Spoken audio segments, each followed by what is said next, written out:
Hello friends, welcome to my channel back to the basics. दोस्तों, हमारे channel का एक ही लक्ष्य है to clear UPSC examination but without any fear, यानी कि डर से दूर रहते हुए निर्भयता के साथ यूपीएससी क्लियर करना ही हमारा एकमात्र लक्ष्य है। दोस्तों, अभी हम लोग पीटी 365 को समराइज कर रहे हैं।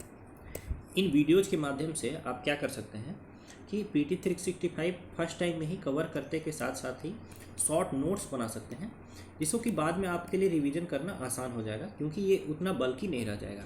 ठीक है, अगर आप चैनल पर नए हैं तो सबसे पहले चैनल को सब्सक्राइब करके बेल आइकन दबा लीजिए, ताकि जितने भी रेलिवेंट कंटेंट हैं वो आपके तक डायरेक्टली पहुँच सकें। अब आज हम लोग दोस्तों पीटी 365 का थर्ड पार्ट लेकर के आए हैं, और इसमें हम लोग बेसिकली ये सेक्शन 6 जो है एक्सटर्नल सेक्टर, इसको ही कवर करेंगे। तो आइए दोस्तों, पहला आर्टिकल है exchange rate management in India. तो मैं आपको बता दूं कि इंडिया में देखिए एक्सचेंज रेट जो है वो एक्सचेंज रेट यानी कि एक करेंसी जैसे रुपी और डॉलर के बीच में क्या रिलेशन होगा, उसी को बोलते हैं एक्सचेंज रेट। तो ये कई टाइप का होता है। एक होता है पेग्ड या फिर फिक्स्ड, यानी गवर्नमेंट फिक्स कर दी कि 10 रुपये में, मतलब $1 के बदले हम 10 रुपये ही देंगे। ठीक है, तो ये हो गया पेग्ड या फिर फिक्स्ड एक्सचेंज रेट सिस्टम। दूसरा होता है फ्लोटिंग या फिर मार्केट डिटरमाइंड। तीसरा होता है मैनेज्ड, यानी वही फ्लोटिंग या मार्केट डिटरमाइंड ही होता है, लेकिन इसमें जो सेंट्रल बैंक या गवर्नमेंट होती है वो थोड़ी बहुत इंटरवेंशन करती है। इंडिया के केस में ये मैनेज्ड है। ठीक है, तो ये आपको लिख लेना है pegged, fixed, floating, market determined या फिर मैनेज्ड। और इंडिया में जो एक्सचेंज रेट सिस्टम है वो मैनेज्ड है। ठीक है, इसके अलावा इंडिया में हम लोग डुअल सिस्टम फॉलो करते हैं। एक तो करेंसी एक्सचेंज जो है होता है market determined,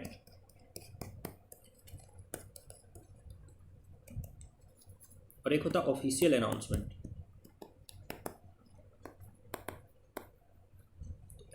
official announcement RBI करती है, इसको बोलते हैं हम लोग डुअल मेथड।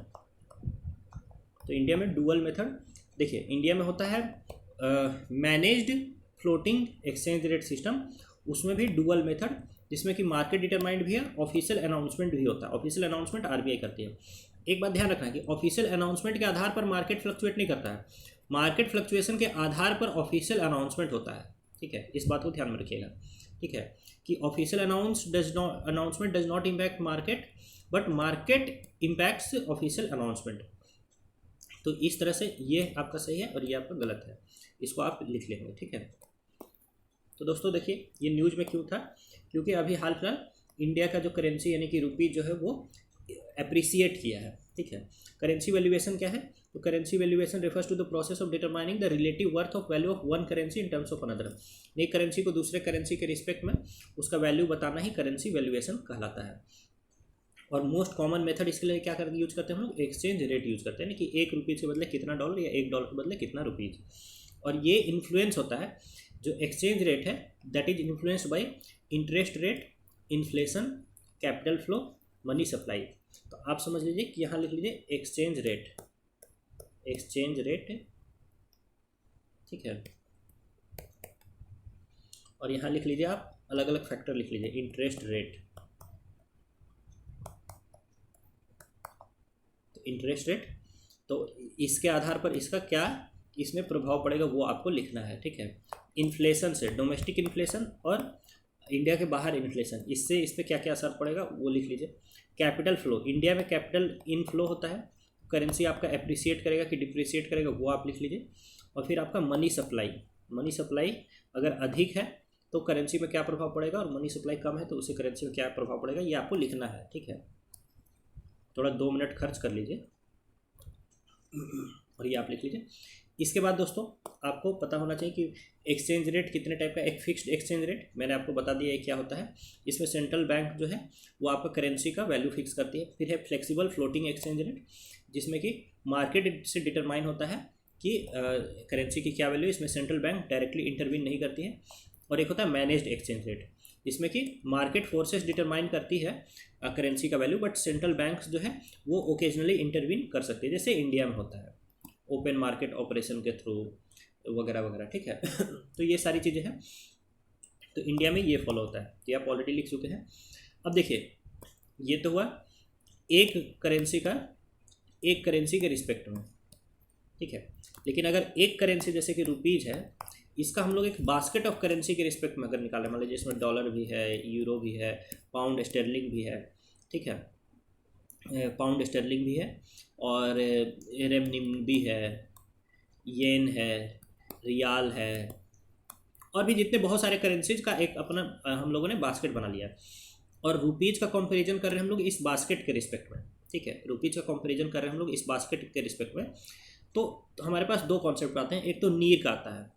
तो नीर का मतलब क्या हुआ कि रुपीज़ का कंपैरिजन, यानी कि एक करेंसी का comparison with respect to a basket of currency without considering inflation, without considering inflation, तो इसको बोलेंगे नीर, नॉमिनल इफेक्टिव एक्सचेंज रेट। लेकिन मान लीजिए कि इंडिया में कुछ इन्फ्लेशन होगा और बाहर में कुछ इन्फ्लेशन होगा। इस चीज़ को जब एडजस्ट कर देते हैं हम लोग, ठीक है, इन्फ्लेशन को जब एडजस्ट कर देते हैं तो इसको बोलते हैं रीर, यानी कि comparison of one currency with respect to a basket of currency after adjusting both domestic and foreign inflation is called as REER, real effective exchange rate. तो नीर और रीर आप दोनों इसको इस तरह से ही लिख लीजिएगा, ठीक है। इस तरह से डायग्राम बना करके आपको लिख लेना है, ठीक है। ये हो गया विदाउट इन्फ्लेशन। विदाउट इन्फ्लेशन मतलब without adjusting inflation, without adjusting inflation. और ये हो गया आफ्टर एडजस्टिंग इन्फ्लेशन।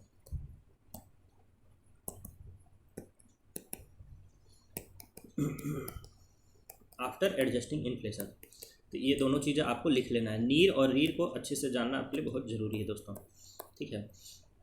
अब एक और चीज़ आपको जो लिखनी है वो है ग्रेसम्स लॉ। ग्रेसम्स लॉ ये कहता है कि जब फिक्स्ड एक्सचेंज रेट सिस्टम होता है, यानी कि जिसमें कि आपका गवर्नमेंट या आरबीआई सेंट्रल बैंक ये डिसाइड करती है आपका एक्सचेंज रेट, ठीक है।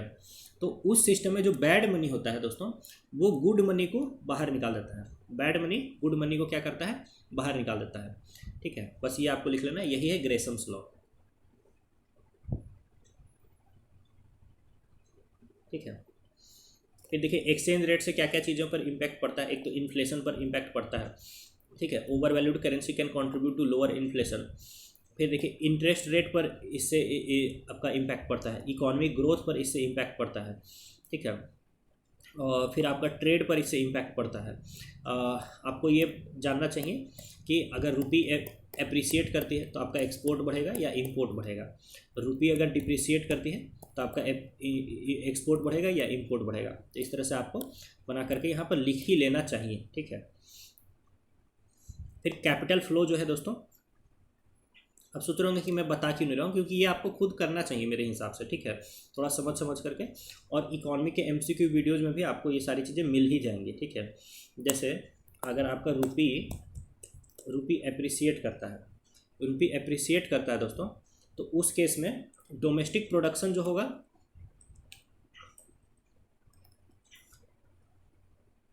देखिए रुपी आपका क्या हुआ, एप्रिसिएट किया है।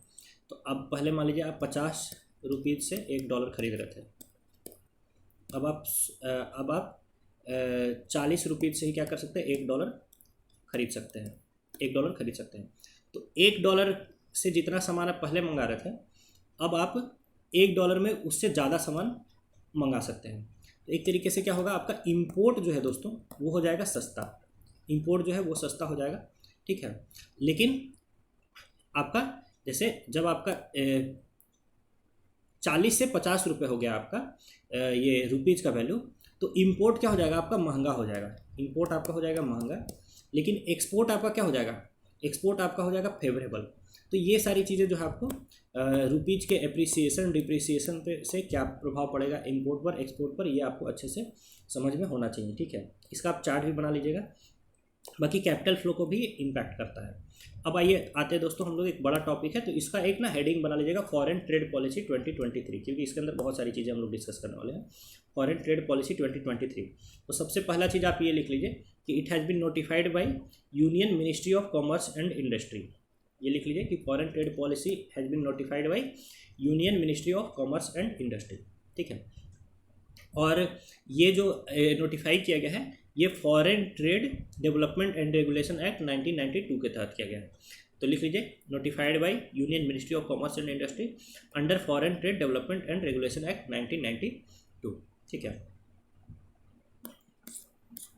इसके पहले हमारे पास जो फॉरेन ट्रेड पॉलिसी थी वो थी फॉरेन ट्रेड पॉलिसी 2015 से 2020, जिसको कि एक्सटेंड कर दिया गया था दोस्तों मार्च 2023 तक, क्योंकि बीच में कोविड-19 आ गया था ना, तो अब वहाँ पे क्या ही फॉरेन ट्रेड पॉलिसी बनती, क्योंकि दूसरा हमारे पास मतलब हमारे प्रायोरिटी चेंज हो गई थी उस टाइम में, ठीक है।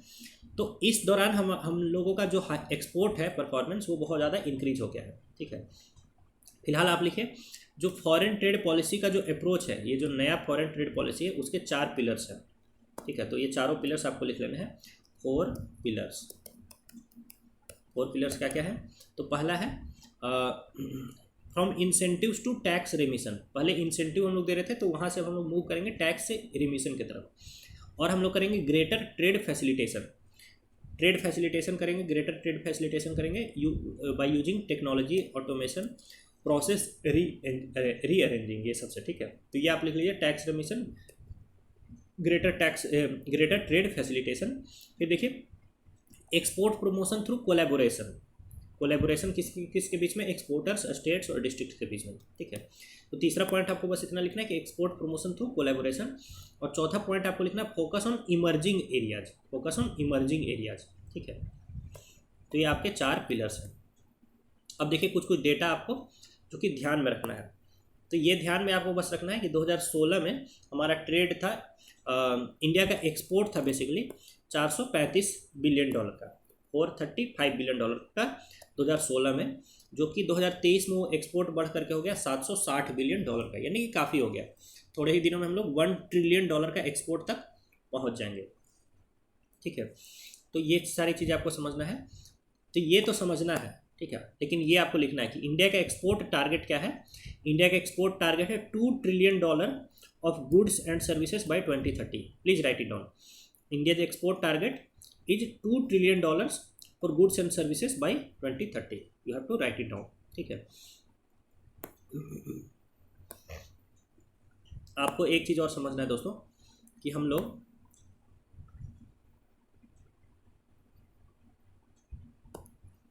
दो 2021-22 और 2022-23 में क्या अंतर है। तो 2021-22 में हमारा जो ट्रेड डेफिसिट था, मर्चेंडाइज ट्रेड डेफिसिट जो था 2021-22 में था हमारा $191 बिलियन का, जो कि बढ़ गया 2022-23 में 266 बिलियन का हमारा मर्चेंडाइज ट्रेड डेफिसिट, जिसको हम लोग बोलते हैं ना trade in goods. Trade in goods में जो डेफिसिट है वो हमारा हो गया बढ़ गया हमारा 191 से 267 हो गया, ठीक है। फिर सर्विसेज में हमारा ट्रेड जो है सरप्लस था पहले $107 बिलियन का। ये सर्विसेज में हम ट्रेड सरप्लस रहते हैं जनरली, तो हमारा सरप्लस था $107 बिलियन का, और वो सरप्लस हमारा बढ़ गया 144 का हो गया, ठीक है। तो यहाँ कितना आपका 44 में से लगभग $35 बिलियन हम लोग को इंक्रीज हुआ, और यहाँ पर हम लोग को लगभग 76 बिलियन का लॉस हुआ, ठीक है। तो ओवरऑल हमारा डेफिसिट बढ़ा है, ये ध्यान में रहे कि हमारा ट्रेड डेफिसिट ओवरऑल क्या है, बढ़ा है पिछले साल में, ठीक है। तो खैर ये बस आपको ध्यान में रखना है, you don't have to write it down. लेकिन ये चीज़ आपको लिखना है कि इंडिया के टॉप एक्सपोर्ट कमोडिटीज आपको रैंकिंग वाइज लिख लेना है। सबसे पहला है पेट्रोलियम, दूसरा है इलेक्ट्रॉनिक गुड्स, तीसरा है राइस, चौथा है केमिकल्स, और पाँचवा है ड्रग्स एंड फार्मास्यूटिकल। तो इसको आप लिख लीजिए PEGRCD,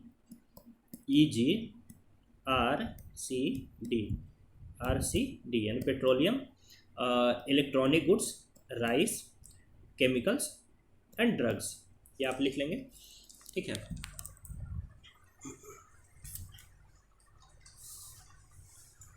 फिर अगला पॉइंट आपको जो लिखना है वो ये है दोस्तों कि हमारा टॉप इंपोर्ट कहाँ से होता है। तो सबसे ज़्यादा होता है चाइना से, दूसरा होता है UAE से, तीसरा होता है US से, और चौथा होता है रसिया से, ठीक है।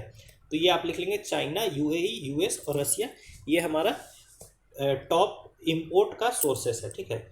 और एक्सपोर्ट डेस्टिनेशंस जो है उस सबसे ज़्यादा होता है हमारा एक्सपोर्ट यूएसए में, दूसरे नंबर पर यूएई में, तीसरे नंबर पर नीदरलैंड्स में और चौथे नंबर पर चाइना में। ठीक है, तो ये दोनों भी डेटा को आपको लिख लेना है दोस्तों, एंड लिख ही लेना है और याद भी कर लेना है। ठीक है,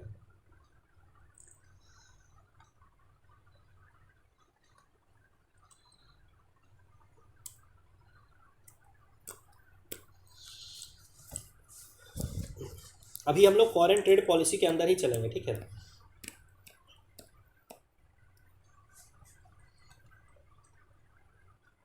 तो देखिए ये फॉरेन ट्रेड पॉलिसी 2023 के अंतर्गत ट्रेड फैसिलिटेशन और ईज ऑफ डूइंग बिजनेस को बढ़ाने के लिए क्या क्या इनिशिएटिव्स लिया गया है। तो सबसे पहला इनिशिएटिव ये है कि national committee on trade facilitation बनाया गया है।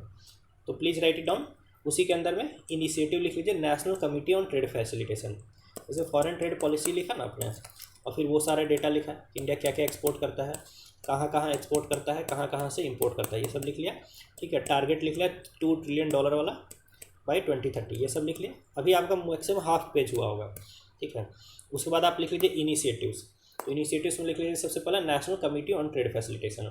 National committee on trade facilitation क्या है, तो ये WTO का ट्रेड फैसिलिटेशन एग्रीमेंट को इम्प्लीमेंट करने के लिए इसको लाया गया है। ठीक है, तो प्लीज़ लिख लीजिए इसको, national committee on trade facilitation to implement WTO's trade facilitation agreement TFA, बस इतना आपको लिखना है।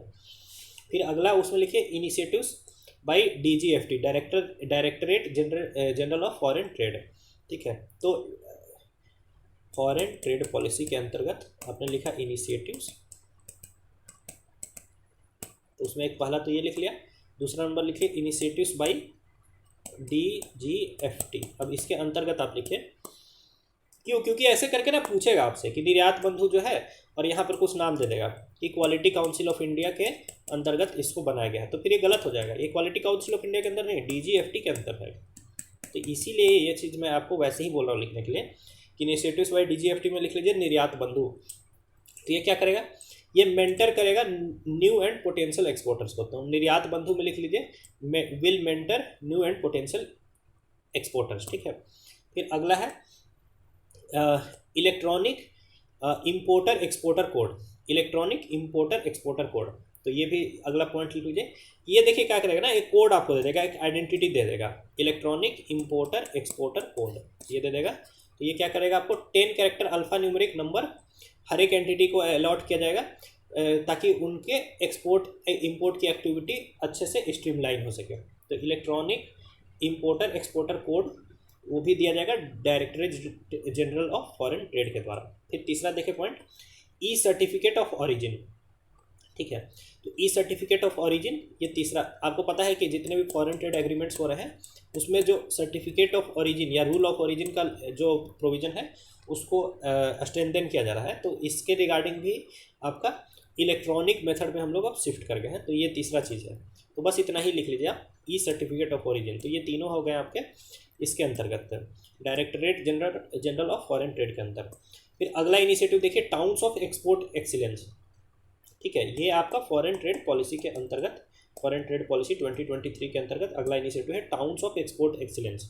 ठीक है, तो देखिए जिस भी टाउन में 750 करोड़ से ज़्यादा का, 750 करोड़ या उससे ज़्यादा का गुड्स प्रोड्यूस हो रहा है, उन टाउन्स को डेवलप किया जाएगा as a towns of export excellence. ठीक है, तो लिख लीजिए towns producing 750 crore plus of goods, ये इनको डेवलप किया जाएगा as a towns of export excellence. लेकिन इसमें कुछ एक्सेप्शन है। एक्सेप्शन क्या है कि ये 750 करोड़ का जो थ्रेशोल्ड है ना, ये कम कर दिया गया अगर आप हैंडलूम सेक्टर में, हैंडीक्राफ्ट सेक्टर में, एग्रीकल्चर सेक्टर में या फिर फिशरीज सेक्टर में काम कर रहे हैं। तो आप अगर 150 करोड़ का भी प्रोडक्शन कर रहे हैं तो वहाँ आपको भी टाउन्स ऑफ एक्सपोर्ट एक्सीलेंस के रूप में डेवलप किया जा सकता है। यानी कि ऐसा टाउन जहाँ पर कि हैंडलूम, हैंडीक्राफ्ट, एग्रीकल्चर या फिशरीज का काम हो करके 150 करोड़ से अधिक का प्रोडक्शन हो रहा है, तो उसको भी टाउन्स ऑफ एक्सपोर्ट एक्सीलेंस की तरह डेवलप किया जाएगा। तो ये इसको आप लिख लीजिएगा, टाउन्स ऑफ एक्सपोर्ट एक्सीलेंस। ठीक है, तो लिमिट है इसका 750 करोड़ ठीक है, 150 crore for handloom, handicraft, agriculture and fishery sector. ठीक है, ये चार चीज़ें लिख लीजिए। फिर देखिए स्टेटस होल्डर सर्टिफिकेट को रैशनलाइज किया गया, इसको भी लिख लीजिए, rationalisation of status holder certificate. ठीक है, स्टेटस होल्डर क्या है? स्टेटस होल्डर एक बिजनेस लीडर है। बिजनेस लीडर मतलब एक्सपोर्ट के सेक्टर में वो लीडर है। ठीक है, तो स्टेटस होल्डर का सर्टिफिकेट का प्रोसेस जो है उसको रैशनलाइज किया गया है। ठीक है, यानी कि मेथड को स्ट्रीमलाइन किया गया है कि अगर आप एक सर्टेन लिमिट से ज़्यादा एक्सपोर्ट कर रहे हैं, ठीक है, और प्लस आप सारा रूल्स एंड रेगुलेशंस को फॉलो कर रहे हैं, तो आपको एक स्टेटस होल्डर सर्टिफिकेट दिया जाएगा, स्टेटस होल्डर सर्टिफिकेट दिया जाएगा। ठीक है, और इस सर्टिफिकेट का क्या क्या बेनिफिट है? देखिए ये आप सर्टिफिकेट्स आपको क्रेडिबिलिटी मिलती है इंटरनेशनल मार्केट में, क्योंकि आप दिखा सकते हैं कि देखो भाई इंडिया के ministry of commerce and industry के द्वारा मुझे स्टेटस होल्डर सर्टिफिकेट मिला हुआ है, तो उसको थोड़ा रिस्पेक्टफुली उसका सारा काम होगा। दूसरी बात क्या है कि priority custom clearance and certain exemptions, यानी उसका जो कस्टम, उसका माल जो भी इंपोर्ट या एक्सपोर्ट हो रहा है उसका कस्टम क्लियरेंस आसानी से हो जाएगा। तो ये सारी चीज़ें हैं, तो ये आपको लिख लेना है कि status holder certificate has been rationalised. ठीक है, ठीक है। अब देखिए दोस्तों इसमें और क्या इनिशिएटिव है कि एक्सपोर्ट प्रमोशन इनिशिएटिव्स हैं। एक्सपोर्ट प्रमोशन इनिशिएटिव्स क्या क्या है? तो पहला तो है district as export hubs initiative, तो ये है आपका district as export hub initiatives, ये इसी के अंदर है। बाकी आपको इसके अंदर बहुत ज़्यादा कुछ लिखना नहीं है, जैसे इसमें स्टेट एक्सपोर्ट प्रमोशन कमेटी बनाया जाएगा, डिस्ट्रिक्ट एक्सपोर्ट प्रमोशन कमेटी बनाया जाएगा, और वो सारी चीज़ मिल करके क्या करेंगे, एक्सपोर्ट को प्रमोट करेंगे। तो ये भी आप लिख लीजिए, एक्सपोर्ट प्रमोशन इनिशिएटिव्स में लिख लीजिए डिस्ट्रिक्ट एज एक्सपोर्ट हब्स। दूसरा इनिशिएटिव लिख लीजिए स्टेट एक्सपोर्ट प्रमोशन कमेटी। तीसरा लिख लीजिए डिस्ट्रिक्ट एक्सपोर्ट प्रमोशन कमेटी। इसके अलावा district export action plan prepare किया जाएगा इस कमेटी के द्वारा। ठीक है, बस इसको लिखते जाइए, इनिशिएटिव्स का नाम लिखते जाइए। ठीक है, फिर देखिए एक्सपोर्ट प्रमोशन आउटरीच प्रोग्राम चलाया जाएगा डिस्ट्रिक्ट्स में। वो क्या क्या काम करेगा? ब्रांडिंग, पैकेजिंग, डिजाइनिंग, मार्केटिंग, ये सब सिखाएगा। फिर ये सब हो गया आपका। फिर अगला इनिशिएटिव का नाम लिखिए export promotion of capital goods scheme. ठीक है, export promotion of capital goods scheme ऐसे लिखकर export promotion of capital goods scheme, इसके अंदर डॉट में कुछ कुछ लिख लीजिए। ठीक है, ये क्या करेगा? देखिए यहाँ आपको ध्यान में रखना है, export promotion of capital goods scheme क्या करेगा? कैपिटल गुड्स के इंपोर्ट को प्रमोट करेगा। अब आप कंफ्यूज हो रहे होंगे, यहाँ तो एक्सपोर्ट की बात हो रही थी, यहाँ इंपोर्ट कहाँ से आ गया? तो ये आपको समझ लेना है कि जो कैपिटल गुड्स होते हैं दोस्तों, कैपिटल गुड्स जो होते हैं वो होते हैं इंटरमीडिएट गुड्स। कैपिटल गुड्स को डायरेक्टली कंज्यूम नहीं किया जाता, कैपिटल गुड्स दूसरे गुड्स को प्रिपेयर करते हैं। तो मान लीजिए ऐसा कोई मशीन है या टूल्स है जिसके थ्रू, जिसके हेल्प से हम लोग और कुछ चीज़ें बना सकते हैं और उन चीज़ों को हम लोग एक्सपोर्ट कर सकते हैं। मेरी बात समझ रहे हैं? तो वैसे चीज़ों को इंपोर्ट करना आसान किया गया है। ठीक है, यानी ऐसा कैपिटल गुड जिसको इंपोर्ट करने से हमारा एक्सपोर्ट भी बढ़ जाएगा, उसके इंपोर्ट को आसान किया गया है। तो इस बात को ध्यान रखिएगा कि export promotion of capital goods scheme के तहत हम लोग फैसिलिटेट करेंगे इंपोर्ट ऑफ कैपिटल गुड्स। ठीक है, for producing quality goods and services. ठीक है, यानी इसको इसलिए हम लोग इंपोर्ट को प्रमोट कर रहे हैं ताकि हम लोग गुड्स एंड सर्विसेज अच्छे से प्रोड्यूस करके उसको एक्सपोर्ट कर पाए। तो इसमें क्या होगा दोस्तों? कैपिटल गुड्स का इंपोर्ट होगा एट जीरो कस्टम ड्यूटी। यहाँ लिख लीजिए जीरो कस्टम ड्यूटी, डॉट के अंदर जीरो कस्टम ड्यूटी लिख लीजिएगा। कैपिटल गुड्स क्या क्या होते हैं वो समझ लीजिए। तो टूल्स होता है, मशीनरी होता है, बिल्डिंग्स होता है, व्हीकल्स, कंप्यूटर्स, कंस्ट्रक्शन इक्विपमेंट, ये सारा कैपिटल गुड्स है। ठीक है, और इसके एलिजिबिलिटी क्या है? तो it covers manufacturer, exporters, merchant exporters and service providers who are certified as common service providers by the DGFT। तो आप इसके एलिजिबिलिटी में लिख लीजिए ना कि certified as common service provider by DGFT। ठीक है, इसके एलिजिबिलिटी में आप तीन चीज़ें लिख लीजिए, एलिजिबिलिटी में लिख लीजिए तीन चीज़ें लिख लीजिए, मैन्युफैक्चरर एक्सपोर्टर, मर्चेंट एक्सपोर्टर और common service provider by DGFT। Common service provider by DGFT, तीनों चीज़ लिख लीजिए। और कुछ सर्टेन आपको एक्सपोर्ट ऑब्लिगेशन भी मीट करना होगा, यानी कि ऐसा नहीं कि कैपिटल गुड्स आपने इंपोर्ट कर लिया उसमें आपने कोई जीरो टैक्स भी दे दिया और लेकिन आप कुछ एक्सपोर्ट कर ही नहीं रहे, तो फिर फ़ायदा क्या आपका, आपको कस्टम ड्यूटी जीरो करने का, ठीक है। लेकिन ये जो एक्सपोर्ट ऑब्लिगेशन है इससे आपको एग्जेम्पशंस भी दिया जा सकता है, ठीक है। मतलब आपको कुछ एवरेज एक्सपोर्ट ऑब्लिगेशंस को मीट करना है, लेकिन कुछ सेक्टर्स में ये इससे आपको एग्जेम्प्ट किया जा सकता है, ठीक है। तो इस बात का आपको ध्यान रखना है दोस्तों। अब अगला आते हैं हम लोग एक्सपोर्ट प्रमोशन यूनिट्स, ये भी एक इनिशिएटिव है, एक्सपोर्ट प्रमोशन यूनिट्स। तो इसका ऑब्जेक्टिव क्या रहेगा दोस्तों? ऑब्जेक्टिव रहेगा एक तो एक्सपोर्ट को प्रमोट करना, फिर फॉरेन एक्सचेंज अर्निंग्स को अर्न करना, और इन्वेस्टमेंट अट्रैक्ट करना। इन्वेस्टमेंट अट्रैक्ट करना एम्प्लॉयमेंट जनरेशन के लिए और एक्सपोर्ट प्रोडक्शन के लिए, ठीक है।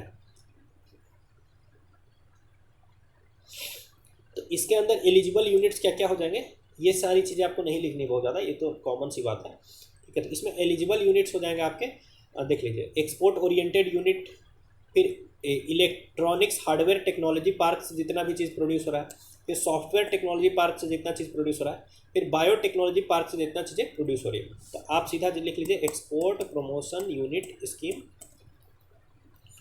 और इसका लिख लीजिए एलिजिबल, ये लिख लीजिए सीधा export oriented unit, export electronic hardware technology park, software technology park, biotechnology park, ये सब आप लिख लीजिए, ठीक है।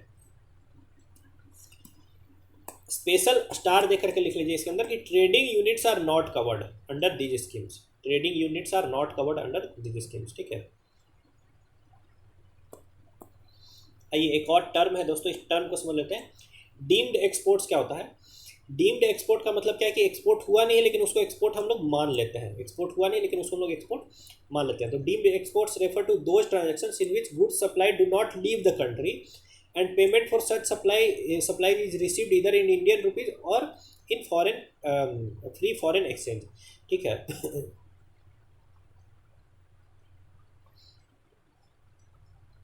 अब इसका अर्थ समझ लीजिए क्या है। जैसे कैपिटल गुड्स आप इंपोर्ट कर सकते हैं इंडिया के बाहर से, अगर उसके थ्रू आप एक्सपोर्ट को प्रमोट कर सकते हैं तो कैपिटल गुड्स आप इंडिया के बाहर से इंपोर्ट कर सकते हैं, if with the help of that capital good आप एक्सपोर्ट को प्रमोट कर सकते हैं तो, ठीक है। लेकिन मान लीजिए कि ये कैपिटल गुड आप इंडिया के बाहर से इंपोर्ट करने के बजाय इंडिया से ही ले लिया, इंडिया से ही ले लिया, ठीक है। तो ये तो फॉरेन आपको अर्निंग, मतलब फॉरेन में आपको कोई भी पेमेंट तो नहीं करना पड़ा, ठीक है। तो फॉरेक्स रिजर्व आपका एक तरीके से क्या हो गया, सेव हो गया। तो सारा ट्रांजैक्शन डोमेस्टिक हुआ है, लेकिन इसको हम लोग मान सकते हैं कि ये क्या हो गया, डीम्ड एक्सपोर्ट हो गया। यानी जितना इंपोर्ट बचा, जितना इंपोर्ट करने से हम लोग बच गए, वो एक तरीके से आप मान सकते हैं कि ये डीम्ड एक्सपोर्ट हो गया। मेरी बात आप समझ रहे हैं, ठीक है।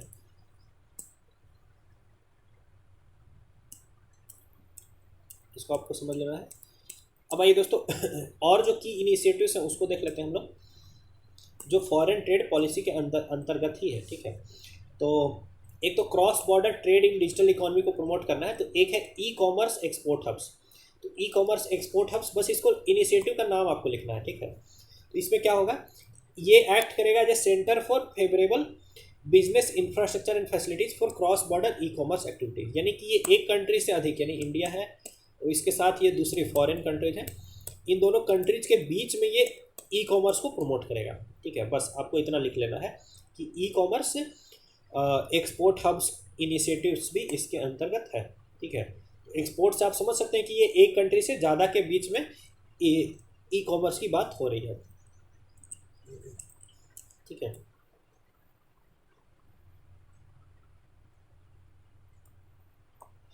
फिर देखिए ई कॉमर्स एक्सपोर्ट्स हम लोग पोस्टल रूट के थ्रू भी प्रमोट करेंगे। तो जैसे जो इंटरनेशनल पोस्ट ऑफिस होता है ना, इंटरनेशनल पोस्ट ऑफिस है कुछ इंडिया का, उसके थ्रू, जिसको हम लोग बोलते हैं डाकघर निर्यात केंद्र, तो डाकघर निर्यात केंद्र के थ्रू भी हम लोग ई कॉमर्स एक्सपोर्ट को प्रमोट करेंगे। तो इसको भी आप लिख लीजिए, promotion of e commerce exports through डाकघर निर्यात केंद्र, इसको लिख लीजिए आप।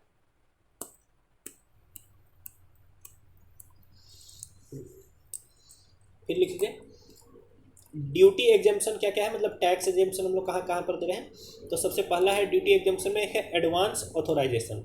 बस आपको लिखना है कि एडवांस ऑथराइजेशन क्या है, तो आप ड्यूटी एग्जेम्पशन के अंदर इसको लिखे हुए, तो ये एक टाइप का क्या है, ड्यूटी एग्जेम्पशन है। तो इसमें आपको बेसिक कस्टम ड्यूटी नहीं देना है, एडिशनल कस्टम ड्यूटी नहीं देना है, education cess, anti dumping duty, countervailing duty, safeguard duty, ये सारी चीज़ों से आप बच जाएंगे। तो फिलहाल आप बस इतना लिख लीजिए, इसके अंदर जो ड्यूटी एग्जेम्पशन है उसके अंतर्गत पहला इस जो है वो है एडवांस ऑथराइजेशन।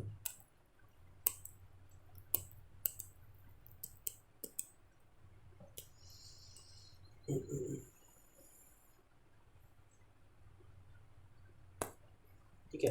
दूसरा जो है ड्यूटी फ्री इंपोर्ट ऑथराइजेशन, इसके थ्रू आप क्या कर सकते हैं, कोई भी इंपोर्ट कर सकते हैं without paying custom duty, without paying custom duty. तो फिलहाल आप बस इतना लिखिए, ड्यूटी एग्जाम्पशन में पहला लिख लिया एडवांस ऑथराइजेशन, दूसरा लिख लीजिए ड्यूटी फ्री इंपोर्ट ऑथराइजेशन, तीसरा लिख लीजिए scheme for remission of duties and taxes on exported products. ठीक है। तो यहाँ पर आप एक पॉइंट बस लिख लेंगे दोस्तों कि जो रॉड टेप स्कीम जो है हैज, ये इसने रिप्लेस किया है दोस्तों merchant export from India scheme को। It has replaced merchant export from India scheme. और इसके नीचे लिख लीजिएगा नॉट MEIS के नीचे लिख लीजिएगा नॉट WTO कंप्लायंट, यानी जो MEIS स्कीम था दोस्तों वो WTO कंप्लायंट नहीं था, लेकिन जो रॉड टेप स्कीम है यानी remission for of duties and taxes on exported products, तो ये जो कहीं ना कहीं है ये WTO कंप्लायंट स्कीम है। ठीक है, तो ये बात समझ लीजिए कि merchant export from India scheme इसको रिप्लेस किया है इस स्कीम ने, रॉड टेप ने, तो इसको यहीं पर लिख लीजिएगा ना।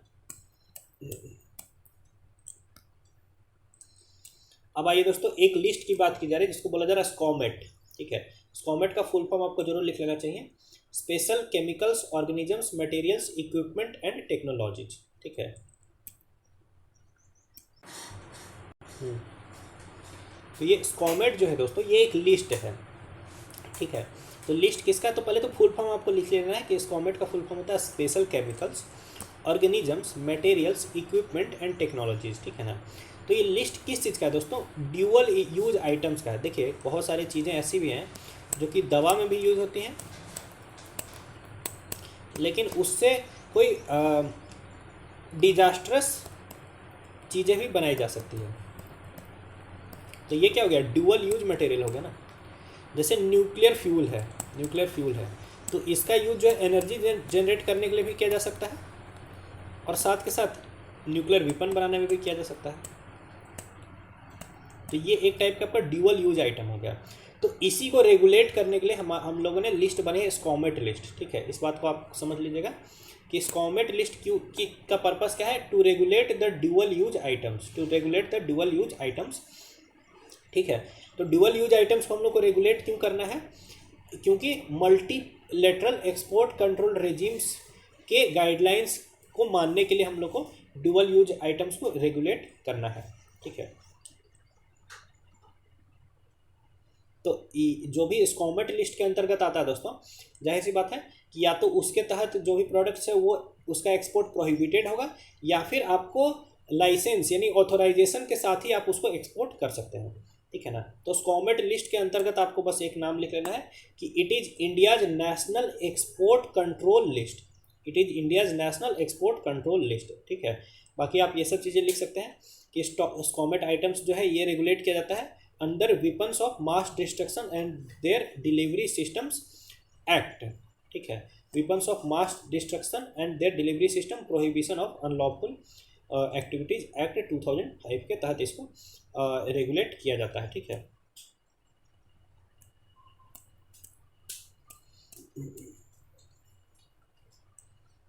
तो देख लीजिए स्कॉमेट आइटम्स क्या क्या है। ये आपको उसका लाइसेंसिंग अथॉरिटी एकदम याद नहीं रखना, लेकिन एक बार ये आप सुन लीजिए और वीडियो को अगर आप दोबारा भी सुनने वाले हैं तो आपको इसको लिखने की जरूरत नहीं है। I mean if you are going to cover this video once again, ठीक है, तो आपको फिर इसको लिखने की जरूरत नहीं है। तो आप समझ लीजिए कि जो न्यूक्लियर मटेरियल्स हैं उसको रेगुलेट करेगा डिपार्टमेंट ऑफ एटॉमिक एनर्जी। फिर जो टॉक्सिक केमिकल एजेंट्स हैं उसके लिए है आपका DGFT, directorate general of foreign trade. फिर माइक्रो ऑर्गेनिजम्स टॉक्सिन को भी DGFT करेगा। फिर मटेरियल्स इक्विपमेंट्स एंड टेक्नोलॉजी, इसको भी DGFT करेगा। फिर न्यूक्लियर रिलेटेड अदर इक्विपमेंट, जो कि इस कैटेगरी 0 में नहीं था, उसको DGFT करेगा। फिर एरोस्पेस सिस्टम्स, इन सब को करेगा DGFT। फिर म्यूनिशंस लिस्ट को करेगा आपका डिपार्टमेंट ऑफ डिफेंस प्रोडक्शन और मिनिस्ट्री ऑफ डिफेंस, ये इसको रेगुलेट करेगा। फिर रिजर्व्ड कैटेगरी में कुछ है, उसको भी DGFT करेगा। फिर स्पेशल मटेरियल्स, इलेक्ट्रॉनिक्स, कंप्यूटर्स, इन सब को रेगुलेट करेगा DGFT। तो इस बात का आपको ध्यान रखना है, ठीक है, कि अलग अलग इसमें जो स्कॉमेट आइटम्स हैं उनको रेगुलेट करने के लिए अलग अलग बॉडीज है, ठीक है। अब आ जाइए दोस्तों, फ्री ट्रेड एग्रीमेंट की हम लोग बात करते हैं। तो फ्री ट्रेड एग्रीमेंट क्या होता है, इसको समझने से पहले आप समझ लीजिए कि कितने टाइप के ट्रेड एग्रीमेंट्स होते हैं। तो सबसे जो इनिशियल होता है उसको बोलते हैं preferential trade agreement. Preferential trade agreement के तहत जो है, जो ड्यूटीज एंड टैक्सेस होती हैं उसको रिड्यूस किया जाता है कुछ लिमिटेड प्रोडक्ट्स पर, ठीक है। कुछ लिमिटेड प्रोडक्ट्स के ऊपर में ड्यूटीज एंड टैक्सेस को रिड्यूस किया जाता है अंडर प्रेफरेंशियल ट्रेड एग्रीमेंट, ठीक है। PTA से बढ़ करके हम लोग जाते हैं FTA के पास में। तो फ्री ट्रेड एग्रीमेंट में मैक्सिमम प्रोडक्ट्स के ऊपर में जो टैरिफ है उसको रिड्यूस कर दिया जाता है या फिर जीरो कर दिया जाता है। इससे भी आगे बढ़ करके है दोस्तों कस्टम यूनियन। कस्टम यूनियन का मतलब क्या है कि जैसे 5 कंट्रीज कस्टम यूनियन का पार्ट बन जाती हैं, तो 5 कंट्रीज के बीच में आपस में कोई भी प्रोडक्ट मूव कर सकता है फ्रीली, ठीक है। लेकिन बाहर से कोई भी प्रोडक्ट आता है तो उन पर ये कॉमन कस्टम टैक्स वगैरह लगाएंगे। तो ये हो गया कस्टम यूनियन। फिर हो गया कॉमन मार्केट। कॉमन मार्केट का मतलब क्या है, ये कस्टम यूनियन तो है ही है और साथ में यहाँ पर movement of labour and capital भी फ्रीली हो सकता है। और फिर है दोस्तों इकोनॉमिक यूनियन। इकोनॉमिक यूनियन का मतलब कि ये कॉमन मार्केट तो है ही है और साथ के साथ इनका मॉनेटरी और फिस्कल पॉलिसीज भी इंटीग्रेटेड है। आप इसको ऐसे समझ लीजिए कि धीरे धीरे पहले है PTA से बड़ा है FTA, फिर है कस्टम यूनियन, फिर है कस्टम मार्केट, फिर है इकोनॉमिक यूनियन, ठीक है। इस ऑर्डर में आपको याद रखना है, ठीक है। अब देखिए, इससे रिलेटेड पहले समझ लीजिए बाइलेटरल इन्वेस्टमेंट ट्रीटी क्या है। तो बाइलेटरल इन्वेस्टमेंट ट्रीटी एक रेसिप्रोकल एग्रीमेंट है दोस्तों। रेसिप्रोकल एग्रीमेंट का मतलब क्या है कि I will scratch your back and you scratch my back. मतलब मैं तुम्हारा पीठ खुजला दूंगा और तुम भी मेरा पीठ खुजला दोगे, ठीक है। मान लीजिए हाथ आपका पीठ तक नहीं पहुंच रहा है तो आप क्या करेंगे, अपने दोस्त को बोलेंगे ना कि मेरा पीठ खुजला दो। तो सिमिलरली आपका भी दो दोस्त बोलेगा कि मेरा कौन खुजली मिटाएगा, ठीक है। खैर ये तो मजाक हो गया दोस्तों, लेकिन ये रेसिप्रोकल एग्रीमेंट का यही मतलब हुआ कि अगर एक इंडिया कंट्री एक US है, तो अगर इंडिया के इन्वेस्टर्स US में जा कर के इन्वेस्ट कर रहे हैं तो US इंडिया के इन्वेस्टर्स और US के इन्वेस्टर्स के बीच में कोई भी भेदभाव नहीं करेगा। लेकिन अगर US ऐसा नहीं करेगा भेदभाव, तो इंडिया का भी फर्ज बनता है कि इंडिया में अगर US का कोई इन्वेस्टर आ रहा है तो इंडिया भी US के इन्वेस्टर और इंडिया के इन्वेस्टर के बीच में भेदभाव ना करे। तो यही है कि I will scratch your back and you will scratch my back, ठीक है। तो यही है बाइलेटरल इन्वेस्टमेंट ट्रीटी। तो ये एक रेसिप्रोकल एग्रीमेंट है for according protection to investments. तो बस इतना लाइन लिख लीजिएगा आप please, bilateral investment treaty is a reciprocal agreement for according protection to investments, ठीक है ना। बाकी आप समझ लीजिए दोस्तों, फ्री ट्रेड एग्रीमेंट क्या है वो आप ऑलरेडी समझ चुके हैं। फ्री ट्रेड एग्रीमेंट में generally goods and services cover होती हैं और एडिशनली इसमें दोस्तों intellectual property rights, investment, government procurement, इन सारे के चीज़ों के बारे में भी बात किया जा सकता है, ठीक है। एक बात समझ लीजिए कि फ्री ट्रेड एग्रीमेंट एक टाइप का डिस्क्रिमिनेटरी सिस्टम है।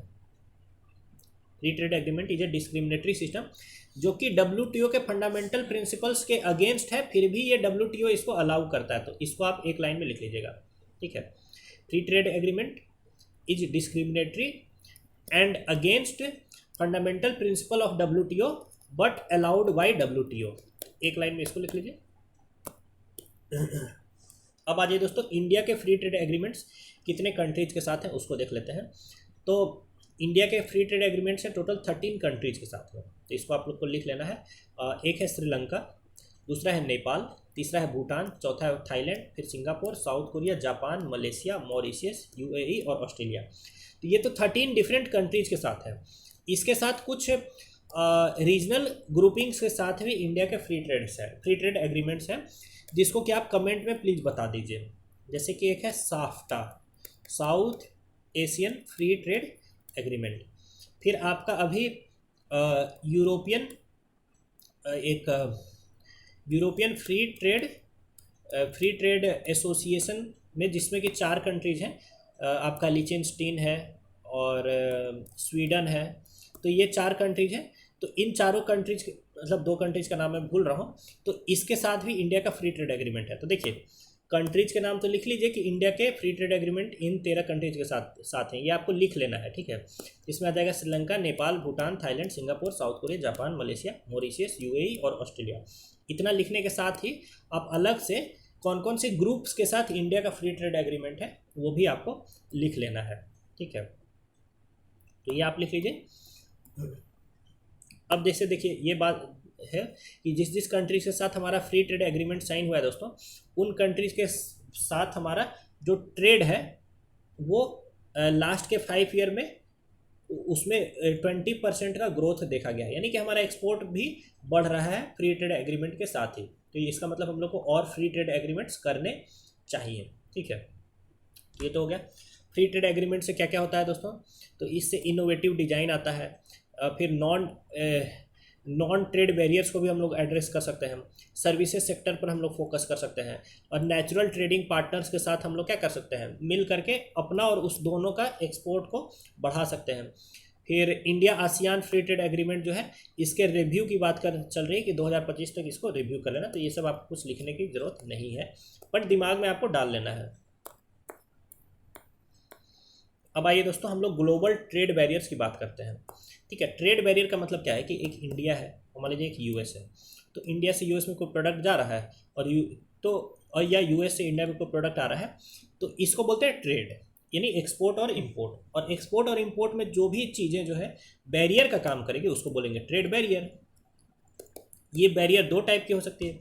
एक तो बैरियर आप लगा सकते हैं टैरिफ के थ्रू, यानी कि आप इंडिया से जो प्रोडक्ट आ रहा है उस पर 100% का टैक्स लगा दीजिए, ठीक है। तो ऑलरेडी ये प्रोडक्ट क्या हो जाएगा, यूएस के मार्केट में महंगा हो जाएगा, तो उस प्रोडक्ट को यूएस के जो कस्टमर्स होंगे वो कम ही खरीदना चाहेंगे। तो ये हो गया आपका टैरिफ बैरियर। लेकिन दूसरा आप ये भी दूसरा टाइप का बैरियर लगा सकते हैं जिसको बोलते हैं नॉन टैरिफ बैरियर।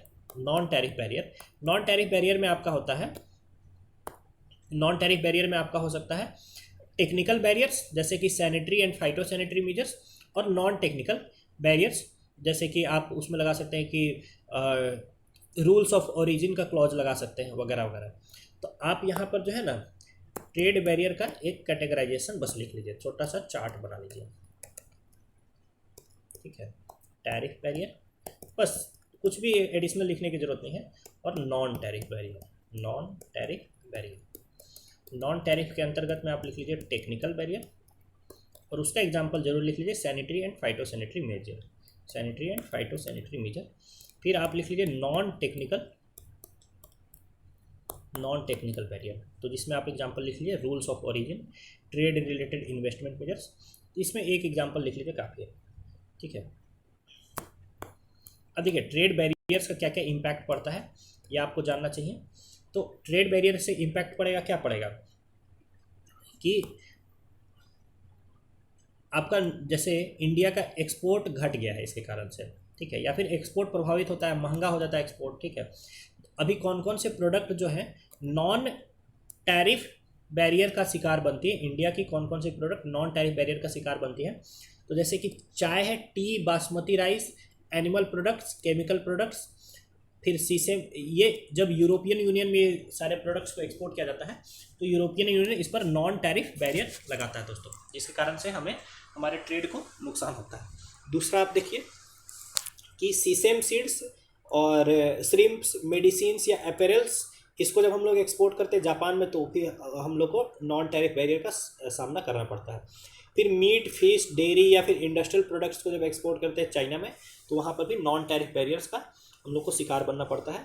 और फिर ये सब देख लीजिए, तो ये सारी चीज़ें क्या करती हैं, नॉन टैरिफ बैरियर फेस करती हैं। तो बस आपको प्रोडक्ट्स जो है ना याद रखना है कहीं ना कहीं कि कहाँ कहाँ नॉन टैरिफ बैरियर आपको शिकार बना रहे, दिमाग में बस रखिए, ठीक है। अब लिख तो नहीं सकते हैं सब कुछ, तो जैसे tea, basmati rice, animal products, chemical products, sesame seeds, shrimps, medicines, apparels, meat, fish, dairy, industrial products, fruits and shrimps. और कौन कौन सी कंट्रीज से हम लोग को नॉन टैरिफ बैरियर का शिकार बनना पड़ रहा है, ये भी आपको एक लगभग दिमाग में रहना चाहिए। तो जो मेनली जो डेवलप्ड कंट्रीज हैं जैसे यूएसए और उसके साथ चाइना वगैरह, इनसे हम लोग को नॉन टैरिफ बैरियर का शिकार बनना पड़ता है। ठीक है, फिर देखिए जो भी एडवांस्ड इकोनॉमीज में हम लोग एक्सपोर्ट करते हैं तो हम लोग को sanitary and phytosanitary measures का भी सामना करना पड़ता है। ठीक है, इस बात को आप ध्यान में रखिएगा।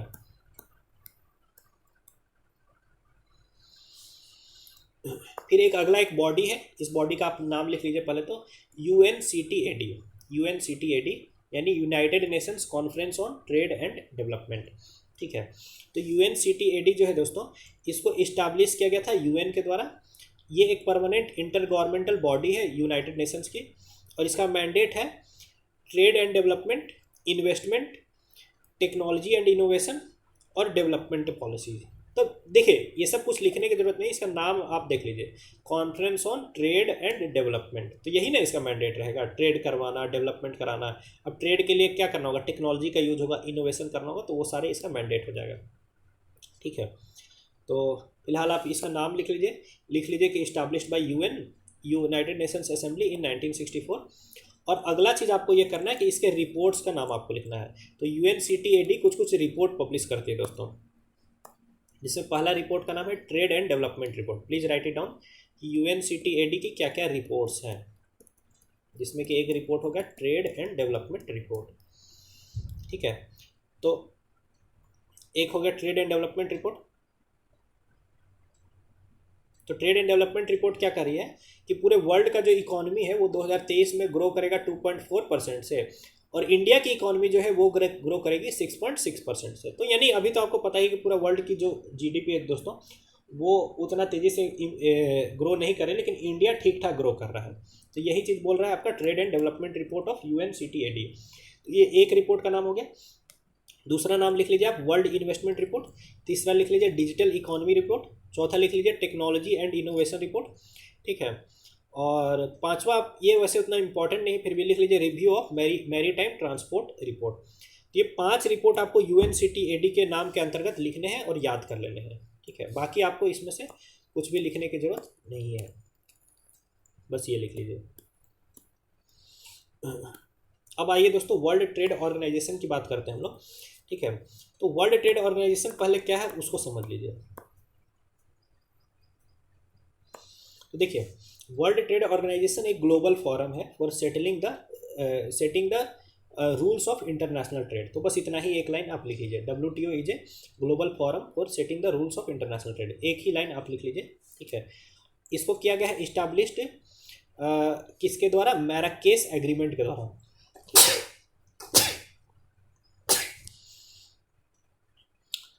माफ़ कर दीजिएगा दोस्तों। तो WTO का जो ये हुआ है फॉर्मेशन हुआ है वो हुआ है माराकेस एग्रीमेंट के द्वारा। आपको पता होना चाहिए कि जो भी इस टाइप के इंटरनेशनल बॉडीज बनते हैं तो किसी एग्रीमेंट के तहत बनते हैं। ठीक है, तो ये माराकेस एग्रीमेंट के द्वारा WTO को इस्टाब्लिश किया गया इन द ईयर 1994, ये आप लिख लीजिए। इसने सक्सीड किया है, जो WTO है it is a successor of general agreement on tariffs and trade. It is a successor of ऐसे करके छोटा सा लिख लीजिएगा, सक्सेसर ऑफ गैट। बाकी आपको फुल फॉर्म पता ही होगा तो सीधे आप गैट लिख लीजिएगा। ठीक है, जिसको कि गैट को फाउंड किया गया था 1948 में, इसको ऐसे ब्रैकेट में लिख लीजिए। ठीक है, बाकी देख लीजिए इसमें 164 मेंबर्स हैं जिसमें कि इंडिया भी है, और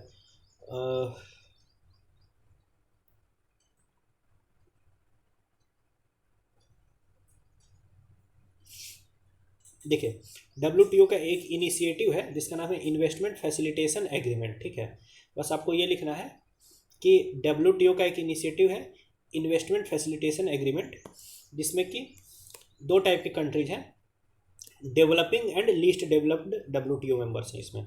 investment facilitation agreement of WTO, इसमें 2 टाइप के कंट्रीज हैं, developing and least developed 2 countries हैं, ठीक है। खास बात यह है कि इसमें इंडिया इसका मेंबर नहीं है, तो इन्वेस्टमेंट फैसिलिटेशन एग्रीमेंट जो WTO का के द्वारा साइन किया गया 2017 में, उसमें डेवलपिंग और लीस्ट डेवलप्ड कंट्रीज हैं, लेकिन इंडिया उसमें पार्ट नहीं है। तो ये हो गया आपका WTO के बारे में, ठीक है। अब हम लोग ऊपर आ जाते हैं। तो WTO के क्या क्या एग्रीमेंट्स हैं आपको लिखने की जरूरत नहीं, बस एक बार ये सुन लीजिए, आपको पहले से भी पता ही होगा, ठीक है। तो एक तो इसका एग्रीमेंट ऑन एग्रीकल्चर है, जिसके तहत आपको पता है कि तरह तरह की green box subsidies, blue box subsidies और एम्बर बॉक्स सब्सिडीज की बात की जाती है। फिर आपका trips, trade related aspects of intellectual property rights, जिसके तहत आपका GI टैग वगैरह की बात होती है, ठीक है। फिर आपका the agreement on technical barriers to trade पर agreement, trade facilitation agreement, general agreement on trade in services, the agreement on trade related investment measures, और फिर agreement on application of sanitary and phytosanitary measures. तो ये बहुत सारे agreements हैं WTO के, बस आपको नाम ध्यान में रखना है, ठीक है। अब हम लोग को ये चीज़ को समझना है बस, ठीक है, कि WTO में डिस्प्यूट सेटलमेंट कैसे होता है, ठीक है। WTO में डिस्प्यूट सेटलमेंट कैसे होता है ये समझना है आपको। तो इसका 3 लेवल प्रोसेस है। तो पहला लेवल में क्या होता है ये समझिए। फर्स्ट लेवल में होता है कंसल्टेशन बिटवीन द पार्टी, जैसे 2 पार्टीज के बीच में डिस्प्यूट है तो दोनों आपस में कंसल्ट कर सकती हैं, और दोनों अगर किसी, मान लीजिए कि एक ऐसे सॉल्यूशन तक पहुंच जाते हैं जिससे दोनों के दोनों अग्री करते हैं, तो सॉल्यूशन हो गया, खत्म। तो पहला लेवल है कंसल्टेशन बिटवीन द पार्टीज। मान लीजिए कंसल्टेशन से मैटर रिजॉल्व नहीं हुआ, ठीक है, तो फिर वो क्या करेंगे, WTO के पास जाएंगे और बोलेंगे कि डिस्प्यूट सेटलमेंट पैनल को इस्टेब्लिश करो, ठीक है। फर्स्ट लेवल क्या था? फर्स्ट लेवल था आपका कंसल्टेशन बिटवीन द पार्टीज।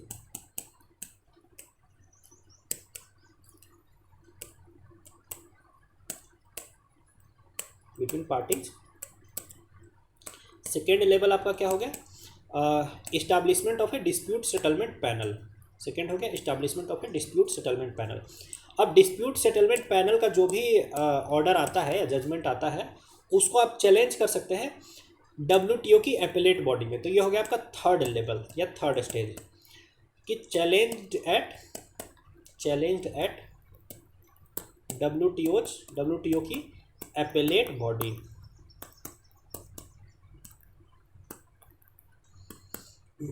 ठीक है, तो ये 3 स्टेज है आपके। अभी दिक्कत क्या है कि WTO की एपेलेट बॉडी अभी काम नहीं कर रही है। क्यों? क्योंकि यूएस ने एपेलेट बॉडी में न्यू अपॉइंटमेंट्स को ब्लॉक किया हुआ है। बस आप इतना लिख लीजिए, US has blocked new appointments at appellate body, यानी कि थर्ड स्टेज में क्या कर दिया है, ब्लॉक कर दिया एपेलेट बॉडी में नए अपॉइंटमेंट्स को। ठीक है, तो ये आपको ध्यान में रखना है दोस्तों। अब चूंकि एपेलेट बॉडी सही से वर्क नहीं कर पा रही है तो इससे क्या होगा कि डिस्प्यूट सेटलमेंट पैनल मान लीजिए कोई जजमेंट दिया, उस जजमेंट को चैलेंज कर दिया किसी ने, क्या एपेलेट बॉडी में, एपेलेट बॉडी काम ही नहीं करे, तो यानी कोई भी डिस्प्यूट आपका रिजॉल्व अभी नहीं हो रहा है। ये बस आपको ध्यान में रखना है। ठीक है,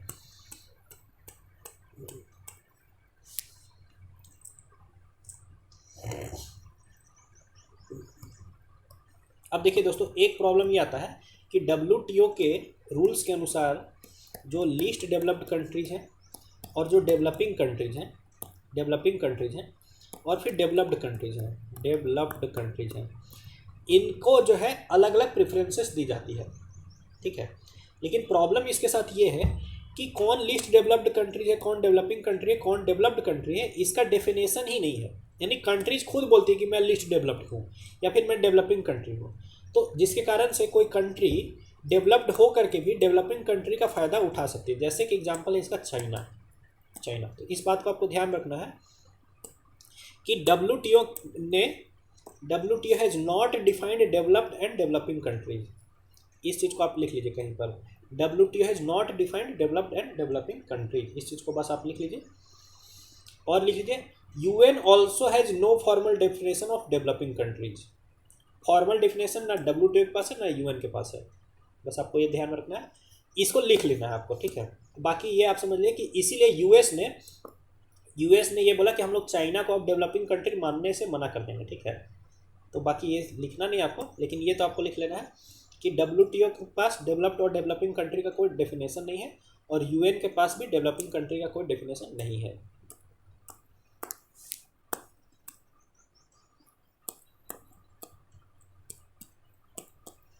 अब आइए दोस्तों हम लोग अगला आर्टिकल देखते हैं, डी डॉलराइजेशन के बारे में।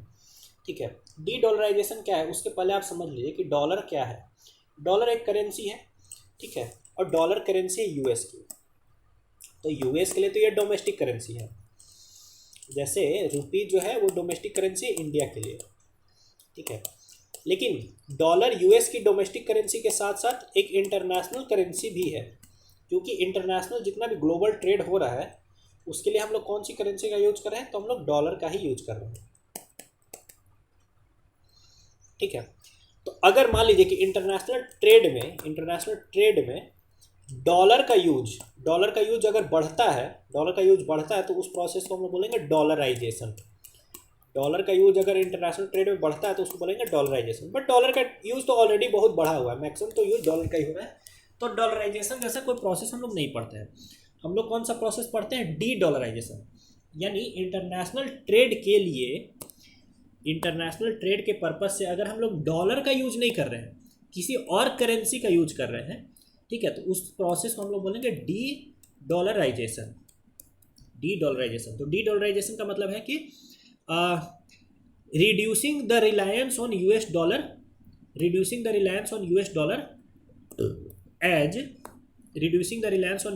As reserve currency, medium of exchange and unit of account. ये तीनों चीज़ लिख लीजिए प्लीज़, क्योंकि ऐसा टर्म आपको पूछा जा सकता है, ठीक है, कि इंटरनेशनल करेंसी होने के लिए क्या क्या चीज़ें होनी चाहिए, कि इसका मान्यता होना चाहिए as a reserve currency, as a medium of exchange उसका एक्सेप्टेंस होना चाहिए, और as a unit of account उसको ट्रीट किया जाना चाहिए, ठीक है।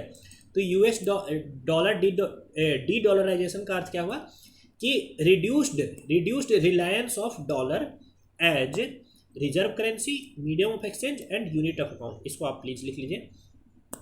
ग्लोबल करेंसी के क्या क्या डिटर्मिनेंट्स होते हैं उसको भी लिख लीजिए, कि आपका इकॉनमी ओपन होना चाहिए, कैपिटल अकाउंट कन्वर्टेबिलिटी 100% होनी चाहिए, जैसे इंडिया भी पार्शियल कैपिटल अकाउंट कन्वर्टेबिलिटी करता है, इसीलिए हमारी रुपी जो है इंटरनेशनल करेंसी के रूप में एलिजिबल नहीं है, ठीक है।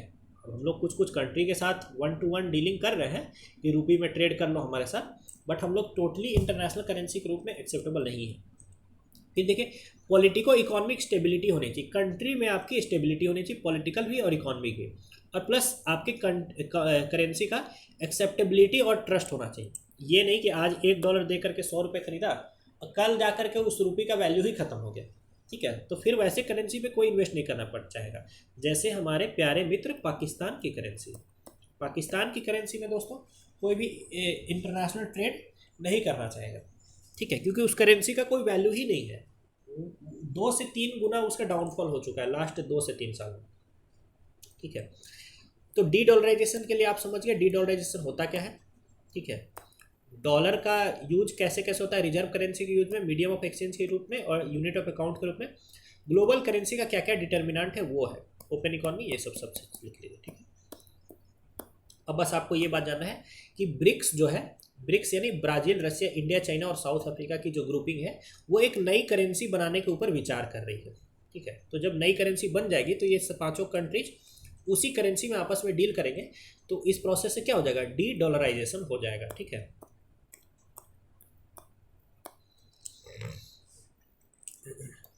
तो देखिए डी डॉलराइजेशन क्यों हो रहा है, ये बातें आपको समझ लेना है, क्योंकि देखिए वेपनाइजेशन ऑफ ट्रेड हो रहा है, इसीलिए डी डॉलराइजेशन हो रहा है। आपको पता है कि जो स्विफ्ट जो मैसेजिंग सिस्टम है जिसके थ्रू इंटरनेशनल ट्रांजेक्शन्स होते थे, तो स्विफ्ट से रसिया को बाहर कर दिया गया, ठीक है। तो ये एक तरीके से क्या है, ट्रेड का वेपनाइजेशन है। फिर देखिए जो न्यू इमर्जिंग इकोनॉमीज हैं जैसे कि एशिया, तो पहले एशिया की पावर कम थी, अब एशिया का इकोनॉमिक पावर बढ़ रहा है, तो एशिया का चाहेगा ना भाई कि जब हमारा इकोनॉमिक पावर बढ़ रहा है तो हमारी करेंसी को भी ज़्यादा एक्सेप्टेंस मिलना चाहिए। तो ये कोई मतलब बुरी बात भी नहीं है, तो इस कारण से भी आपका डी डॉलराइजेशन हो रहा है। फिर देखिए डाइवर्सिफिकेशन से, जैसे अभी सिर्फ हम लोग डॉलर पर डिपेंडेंट है, लेकिन डॉलर के बजाय अगर हम लोग 6-7 करेंसी या और भी करेंसीज पर डिपेंडेंट होते हैं, यानी ढेर सारे करेंसीज पर डिपेंडेंट होते हैं, तो उस डाइवर्सिफिकेशन का बेनिफिट भी होता है, ठीक है। और कई बार ये भी देखा गया है दोस्तों कि यूएस जो है अपने बेनिफिट के लिए डॉलर को मैनिपुलेट करता है, उसके प्रिंटिंग को बढ़ा देता है, घटा देता है। तो इससे बचने के लिए भी डी डॉलराइजेशन हो रहा है दोस्तों, ठीक है। तो ये सारे पॉइंट्स आपको बस लिखने नहीं है, बस समझ लेना है। मेंस वगैरह के टाइम में आप इसको लिख लीजिएगा, वो अलग बात है। डी डॉलराइजेशन से क्या क्या बेनिफिट्स हो सकता है दोस्तों इंडिया का? तो एक तो सिस्टेमिक रिस्क जो है वो हमारा घट जाएगा, एक्सपोर्ट कॉम्पिटिटिवनेस बढ़ सकता है, डेट मैनेजमेंट हम लोग आसानी से कर पाएंगे, बोरोइंग कॉस्ट हम लोग का घट जाएगा, फॉरेन इन्वेस्टमेंट हम लोग और अट्रैक्ट कर सकते हैं, और मॉनेटरी पॉलिसी हमारा और ज़्यादा फ्लेक्सिबल हो जाएगा। क्या क्या गवर्नमेंट की इनिशिएटिव्स हैं डी डॉलराइजेशन के ऊपर? गवर्नमेंट की नहीं, क्या क्या ग्लोबल इनिशिएटिव्स हैं? तो एक तो ब्रिक्स की आप लोग देख ही लिए कि ब्रिक्स अपनी एक करेंसी बनाने के ऊपर में विचार कर रहा है। दूसरा आप देख लीजिए कि जो पीपल्स बैंक ऑफ चाइना है, पीपल्स बैंक ऑफ चाइना ने बोला था, प्रपोज किया था कि global sovereign digital currency governance proposal भेजा था बैंक फॉर इंटरनेशनल सेटलमेंट के पास, ठीक है। तो ये समझ लीजिए, कुछ लिखना नहीं है इसको। फिर देखिए African continental free trade agreement जो है ये लोकल करेंसीज में आपस के अंदर जो ट्रेड है उसको लोकल करेंसीज में कर रहा है। फिर यूरोपियन सेंट्रल बैंक का जो टारगेट 2 सिस्टम है, ये भी इस चीज़ को आप लिख लीजिएगा, European central banks target 2 system, ये क्या है ऐसे लिख लीजिए, यूरोपियन सेंट्रल बैंक का टारगेट 2 सिस्टम। कई बार आपसे ऐसा ही लिख के पूछ सकता है कि target 2 system recently in news. तो ये किससे रिलेटेड है? एक तो ये यूरोपियन सेंट्रल बैंक का स्कीम है जिसके तहत जो है यूरोपियन यूनियन के जो मेंबर कंट्रीज हैं वो आपस में ट्रेड कर सकते हैं इन यूरोज। तो इसको आप एक लाइन में प्लीज़ लिख लीजिए, इस टाइप का टर्म को कहीं मिस नहीं करना चाहिए। यूरोपियन सेंट्रल बैंक का target 2 system, it facilitates trade between EU member countries in euro, ठीक है। इसको आप लिख लीजिए दोस्तों।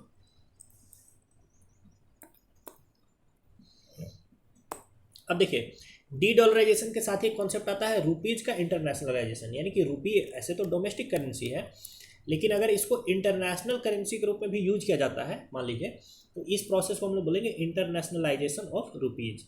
तो इसके लिए क्या क्या इनिशिएटिव्स लिए गए हैं? तो पहला है कि क्रॉस बॉर्डर बोरोइंग प्रमोट किया जा रहा है दोस्तों रुपीज में।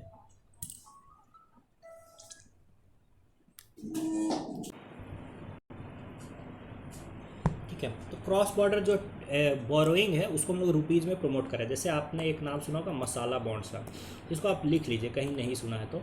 मसाला बॉन्ड्स का मतलब है कि रुपी डिनोमिनेटेड बॉन्ड है। मतलब हम लोग क्या है ना, इंडिया के बाहर जो है बोरोइंग कर रहे हैं रुपीज़ में। जनरली इंडिया के अंदर तो रुपीज़ में बोरोइंग करते ही हैं, बट अगर इंडिया के बाहर रुपीज़ में हम लोग बोरोइंग कर रहे हैं तो उसको बोला जाएगा मसाला बॉन्ड्स, ठीक है। तो इसको आप लिख लीजिएगा कि Indian corporate to issue rupee denominated bonds overseas बस लिख लीजिएगा, तो ये पूरा कंप्लीट हो गया और एक्स्ट्रा कुछ भी लिखने की जरूरत आपको नहीं है, ठीक है। फिर हम लोग करेंसी स्वैप्स भी कर रहे हैं, जैसे इंडिया और श्रीलंका ने करेंसी स्वैप किया है। फिर देखिए ट्रेड सेटलमेंट भी हम लोग कर रहे हैं रुपीज़ में, जैसे UAE के साथ हम लोग बोल रहे हैं या रसिया के साथ हम लोग बोल रहे हैं कि हम लोग जो सामान खरीदेंगे उसको रुपीज़ में उसके लिए पे करेंगे, ठीक है ना। फिर अदर मेजर्स भी हम लोगों ने काफ़ी सारे अपनाए हैं रुपीज़ को इंटरनेशनलाइज करने के लिए, ठीक है। तो ये सारी चीज़ें आप समझ लीजिए दोस्तों। उसके बाद दोस्तों जो अगला टर्म है वो है रेमिटांस, ठीक है। तो रेमिटांस के बारे में पहले ऊपर टैग दे लीजिए रेमिटांस, और नीचे एक पॉइंट दे करके ये लिख लीजिए कि माइग्रेशन एंड डेवलपमेंट ब्रीफ ये रिपोर्ट पब्लिश किया गया है। माइग्रेशन एंड डेवलपमेंट ब्रीफ ये रिपोर्ट पब्लिश किया गया है वर्ल्ड बैंक के द्वारा, ठीक है। बस इतना आप लिख लीजिए, ठीक है। ऐसा कोई भी रिपोर्ट का नाम है ना उसको मिस नहीं करना, उसको लिख लेना है। लास्ट तक क्या हो जाएगा, मान लीजिए 100 रिपोर्ट हो जाएंगे तो उसको एक बार अगर हम लोग रट लें तो उससे एक आधा क्वेश्चन बन जाए तो क्या बुराई है, ठीक है। तो इसीलिए लिख लीजिए migration and development brief, it is published by world bank, ठीक है ना। तो ये रिपोर्ट जो है माइग्रेशन एंड डेवलपमेंट ब्रीफ बता रहा है कि ग्लोबल रेमिटांस जो है वो 2023 में 860 बिलियन डॉलर का रहा है। अगेन लिखना नहीं है, ठीक है। फिर लो एंड मिडिल इनकम कंट्रीज में जो रेमिटांस है वो ग्रो हुआ है 3.8% से, ठीक है। उसको भी लिखने की जरूरत नहीं है आपको। जो लो एंड मिडिल इनकम कंट्रीज है उसमें एक्सटर्नल फाइनेंस का सबसे बड़ा जो सोर्स रहा है वो रहा है रेमिटांस। ये पॉइंट आप लिख लीजिए कि रेमिटांस जो है प्रीमियर सोर्स रहा है एक्सटर्नल फाइनेंस का for low and middle income countries in 2023। जैसे एक्सटर्नल फाइनेंस का बहुत सारा तरीका है ना, जैसे फॉरेन डायरेक्ट इन्वेस्टमेंट है, फिर या फिर ऑफिशियल डेवलपमेंट असिस्टेंस है, लेकिन इन सब की तुलना में सबसे ज़्यादा पैसा जो एक्सटर्नल सेक्टर से आया है ये लो एंड मिडिल इनकम कंट्रीज में, वो आया है रेमिटांसेस के थ्रू। यानी कि इंडिया या के बाहर इंडिया के जो लोग काम करते हैं तो वहाँ पर जो वो अर्निंग करते हैं उसमें से जो पैसा इंडिया को भेज रहे हैं, इंडिया को ही नहीं, यहाँ तो सारे लो एंड मिडिल इनकम कंट्रीज की बात की जा रही है, तो उनके लिए एक्सटर्नल फाइनेंस का सबसे बड़ा सोर्स यही रहा है, रेमिटांस रहा है। तो इस बात को आप समझ लीजिएगा, ठीक है। तो ये एक पॉइंट आपको बस यहाँ पर लिखना है। अब आपको यहाँ पर ये लिखना है दोस्तों कि टॉप 3 जो रेमिटांस रेसिपिएंट्स हैं उसमें पहला है इंडिया। सबसे ज़्यादा रेमिटांस दोस्तों इंडिया में ही आता है, क्योंकि इंडिया की डायस्पोरा बहुत ज़्यादा डाइवर्स है, बहुत सारे कंट्रीज़ में काम करती है। उसमें लेबर भी है तो डॉक्टर भी है तो CEO भी है, चीफ एग्जीक्यूटिव ऑफिसर, और बड़े बड़े कंपनीज भी हैं, तो काफ़ी रेमिटांस आता है इंडिया के पास। दूसरे नंबर पर है मैक्सिको और तीसरे नंबर पर है चाइना। तो ये एब्सोल्यूट रेमिटांस के बारे में बात की जा रही है। अगर remittance as a percentage of GDP देखा जाए तो सबसे बड़ा रिसीवर हो जाएगा तजिकिस्तान, दूसरा हो जाएगा टोंगा और तीसरा हो जाएगा लेबनान, ठीक है। तो ये तीनों लिख लीजिए आप, ठीक है। सबसे ज़्यादा रेमिटांस इंडिया में किस स्टेट में आता है, तो आपको लिख लेना है महाराष्ट्र, केरला और तमिलनाडु। प्लीज़ ये सारा डेटा आपको लिखना है दोस्तों, ये वाला डेटा आपको लिखना है। फिर देखिए कंट्री वाइज कौन कौन से कंट्री से हम लोग को सबसे ज़्यादा रेमिटांस आता है, तो सबसे ज़्यादा आता है US से, उसके बाद UAE से और तीसरा आता है UK से। तो ये भी आप लिख लेंगे, ठीक है, कि हमारा सबसे ज़्यादा रेमिटांस जो आता है वो US आता है दोस्तों, दूसरा नंबर आता है यूनाइटेड अरब अमीरात से और तीसरा आता है यूनाइटेड किंगडम से, ठीक है। तो इसको आप लिख लीजिए। बाकी देख लीजिए इंपॉर्टेंस ऑफ रेमिटांस का, इसको बस समझ लीजिए आप। इससे क्या होगा, GDP ग्रोथ होगा, फिर डिस्पोजेबल इनकम बढ़ेगा, ठीक है, और जो एक्सपोर्ट सेक्टर है हमारा, एक्सटर्नल सेक्टर जो है वो हमारा मजबूत होगा। तो ये सारी चीज़ें आपको ध्यान में रखनी है।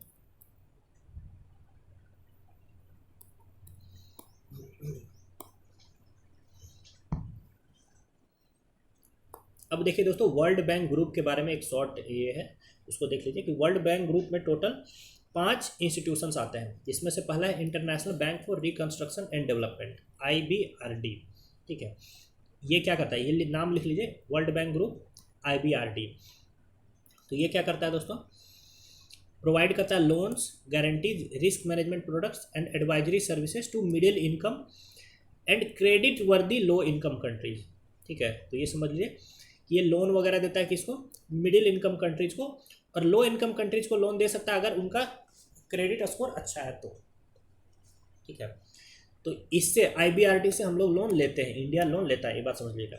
दूसरा समझिए international development association, international development association ये क्या करता है, ये क्या करता है, 0 to लो इंटरेस्ट लोन देता है, जिसको कि क्रेडिट बोलते हैं, ठीक है। और ये देता है दोस्तों लीस्ट डेवलप्ड कंट्रीज को, जिसको पूरेस्ट कंट्रीज बोलते हैं वो। तो इंटरनेशनल डेवलपमेंट एसोसिएशन से अब इंडिया कोई भी लोन नहीं लेता है, क्योंकि हम लोग लीस्ट डेवलप्ड कंट्रीज से हम लोग ऊपर उठ चुके हैं, ठीक है। तो इंटरनेशनल डेवलपमेंट एसोसिएशन दूसरा है। तीसरा जो इंस्टीट्यूशन है दोस्तों वर्ल्ड बैंक ग्रुप के अंदर, वो है इंटरनेशनल फाइनेंस कॉरपोरेशन। इसको लिख लीजिए, ये प्राइवेट सेक्टर आर्म है वर्ल्ड बैंक ग्रुप का, बस इतना लिखना है आपको, ये प्राइवेट सेक्टर आर्म है वर्ल्ड बैंक ग्रुप का। जैसे प्राइवेट कंपनीज को भी अगर लोन चाहिए ना तो उसको भी वर्ल्ड बैंक लोन देता है, तो वर्ल्ड बैंक का इंटरनेशनल फाइनेंस कॉरपोरेशन ये देता है प्राइवेट सेक्टर को लोन। फिर चौथा देखिए मल्टीलेटरल इन्वेस्टमेंट गारंटी एजेंसी, मीगा, ठीक है। तो मीगा क्या करता है दोस्तों, जो नॉन कॉमर्शियल रिस्क है डेवलपिंग कंट्रीज में, मान लीजिए इंडिया है, इंडिया में US की कोई कंपनी इन्वेस्टमेंट करती है, वर्ल्ड बैंक करता है, बोल रहा है जाओ जाओ इन्वेस्टमेंट करो इन्वेस्टमेंट करो। तो 2 टाइप की रिस्क होगी, एक तो कॉमर्शियल रिस्क, तो कॉमर्शियल रिस्क होते तो वो कंपनी की जिम्मेदारी है कि भाई तुम अपना ऑपरेशन सही से नहीं डील कर पाए, लॉस हुआ तो तुम्हारी प्रॉब्लम। लेकिन नॉन कॉमर्शियल रिस्क होता है, मान लीजिए इंडिया में या किसी दूसरे कंट्री में बॉम्ब ब्लास्ट हो जाता है या फिर टेररिस्ट अटैक हो जाता है, इस कारण से उसको कंपनी को नुकसान होता है। तो इसीलिए ये सारी कंपनीज क्या करना चाहेंगी कि हम लोग डेवलपिंग कंट्रीज में जाएंगे ही नहीं, लेकिन फिर वर्ल्ड बैंक चाहता है ना कि जो डेवलपमेंट है सस्टेनेबल डेवलपमेंट पूरे वर्ल्ड का हो, तो ये बोलेगा कि नहीं नहीं तुम जाओ वहाँ इन्वेस्टमेंट करो, इस इन्वेस्टमेंट को हम लोग इंश्योर करेंगे, लेकिन सिर्फ नॉन कॉमर्शियल रिस्क को। तो नॉन कॉमर्शियल रिस्क को आपका सिक्योर करता है कौन? Multilateral investment guarantee agency. तो इंडिया इसका भी पार्ट है। आपको याद रखना है कि आईबीआरडी का पार्ट है, आईडीए का पार्ट तो खैर क्या ही है, आईडीए से इंडिया को बेनिफिट नहीं मिलता है, ठीक है। तीसरा समझ लिए इंटरनेशनल फाइनेंस कॉरपोरेशन से भी इंडिया बेनिफिट लेता है, और मीगा का भी इंडिया पार्ट है। पांचवा जो इंस्टीट्यूशन है दोस्तों, international centre for settlement of investment dispute. तो ये सिंपल सी बात है कि जो इन्वेस्टमेंट से रिलेटेड जो डिस्प्यूट होता है एक दो कंट्रीज के बीच में, उसको डील करता है ये ICSID, और इंडिया इसका पार्ट नहीं है। इंडिया इसका पार्ट नहीं। इंडिया क्या रूट अपनाता है? इंडिया रूट अपनाता है बायलैटरल इन्वेस्टमेंट ट्रीटी का। तो यहाँ लिख लीजिएगा ICSID, India is not a part, India adopts bilateral investment treaty routes. यानी ये कंट्री के साथ बैठ करके खुद में नियम बना लेता है कि हम लोग इस रूल के अनुसार इन्वेस्टमेंट को प्रोटेक्ट करेंगे। तो ये हो गया दोस्तों वर्ल्ड बैंक ग्रुप, ठीक है, बैंक ग्रुप। ऑलराइट, अब वर्ल्ड बैंक ग्रुप के क्या क्या रिपोर्ट्स हैं उसको बस आप लिख लीजिए। जैसे doing business report world bank publish करता है, हालांकि अभी ये पब्लिश नहीं कर रहा है पिछले 2-3 साल से। फिर देखिए ग्लोबल इकोनॉमिक प्रोस्पेक्ट्स पब्लिश करता है, global financial development report publish करता है, कमोडिटी मार्केट आउटलुक पब्लिश करता है, poverty and shared prosperity publish करता है, और वर्ल्ड डेवलपमेंट रिपोर्ट पब्लिश करता है। वर्ल्ड बैंक ग्रुप लिख करके ये 6 नाम लिख लीजिए दोस्तों, याद कर लेंगे तो कोई आपका नुकसान नहीं होगा, फायदा ही होगा।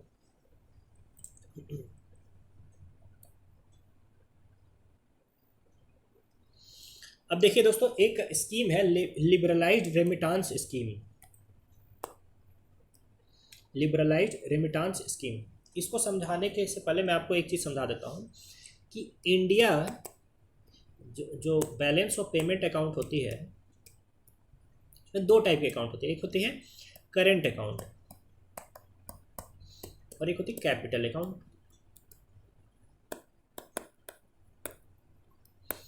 तो करेंट अकाउंट फुल्ली कन्वर्टेबल है, यानी एक्सपोर्ट या इंपोर्ट के लिए कितने भी डॉलर को रुपीज़ में कन्वर्ट करना पड़े या रुपीज़ को डॉलर में कन्वर्ट करना पड़े, ये फुल्ली अलाउड है इंडिया में। कैपिटल अकाउंट फुल्ली कन्वर्टेबल नहीं है, यानी इंडिया के बाहर से कितना भी इंपोर्ट आ जाए तो उसको हम लोग प्रॉब्लम नहीं है, लेकिन इंडिया का पैसा आप इंडिया में जो डॉलर है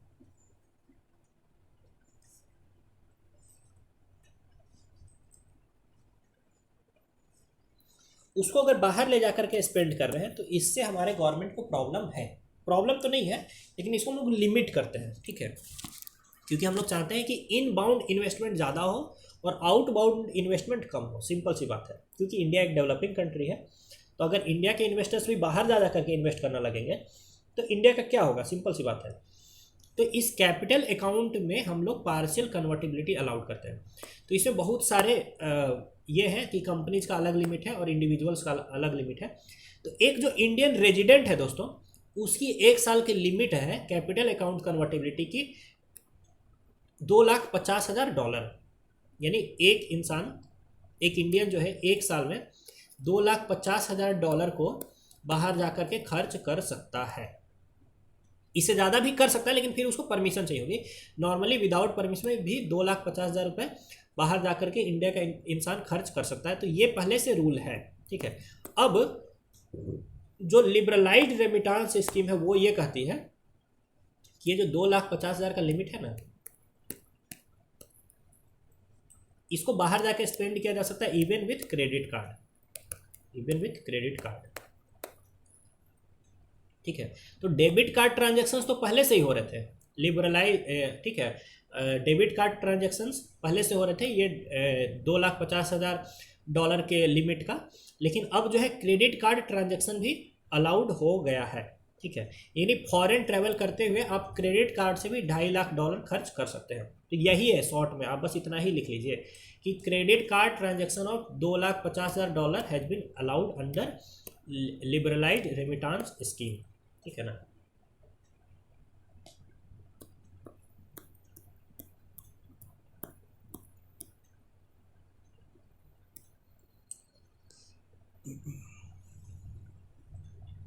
अब देख लीजिए दोस्तों, यहाँ इसको समझ लीजिए आप, टैक्स कलेक्टेड एट सोर्स क्या है।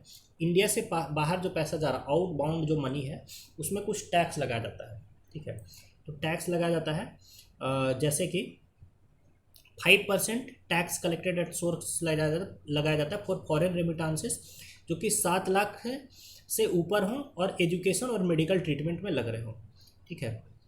फिर देखिए, no change in 0.5% TCS on foreign remittances exceeding ₹7 lakh towards education through loan from financial institution. अगर लोन लेकर के आप 7 लाख से ऊपर एजुकेशन में खर्च कर रहे हैं तो आपको 0.5% TCS देना पड़ेगा, टैक्स कलेक्टेड एट सोर्स। तो ये सारी चीज़ें हैं, बस आपको ज़्यादा से ज़्यादा ये जानना है कि टैक्स कलेक्टेड एट सोर्स ये एक प्रोविजन है with respect to spending money outside India, ठीक है, स्पेंडिंग मनी आउटसाइड इंडिया, ठीक है ना। ये सारा आपको प्रोविजन नहीं जानना है, ठीक है। अगर आप इंडिया के बाहर से कोई गुड्स या सर्विसेज को खरीदते हैं, ठीक है, गुड्स जैसे कि कोई सामान या सर्विसेज जैसे एजुकेशन, हेल्थ केयर, ये सब, तो उस केस में जो आप पर इंटरेस्ट टैक्स लगाया जाएगा वही है टैक्स कलेक्टेड एट सोर्स। और ये जो लिबरलाइज्ड रेमिटांस स्कीम, जो इसको कि अभी अमेंड किया गया है दोस्तों, उसको इंट्रोड्यूस किया गया था 2004 में ही। बाकी आप समझ लीजिए कि $2,50,000 का पर ईयर का आपका ये है लिमिट है, ये सब समझ लीजिए। क्या क्या रेमिटांसेस प्रोहिबिटेड है और क्या क्या परमिसिबल है ये समझ लीजिए। तो परमिसिबल में है कि प्राइवेट विजिट कर सकते हैं आप किसी भी कंट्री में एक्सेप्ट नेपाल एंड भूटान, मतलब नेपाल भूटान में भी कर सकते हैं लेकिन वहाँ पर ये रेमिटांस काउंट नहीं होगा। फिर गिफ्ट या डोनेशन दे सकते हैं, अब्रॉड जा सकते हैं एम्प्लॉयमेंट के लिए, इमिग्रेशन, ये सारी चीज़ें जो है आपका, स्टडीज अब्रॉड, ये सब अलाउड है। प्रोहिबिटेड है आपका दोस्तों जो भी फेमकैट रूल के तहत प्रोहिबिटेड हो वो।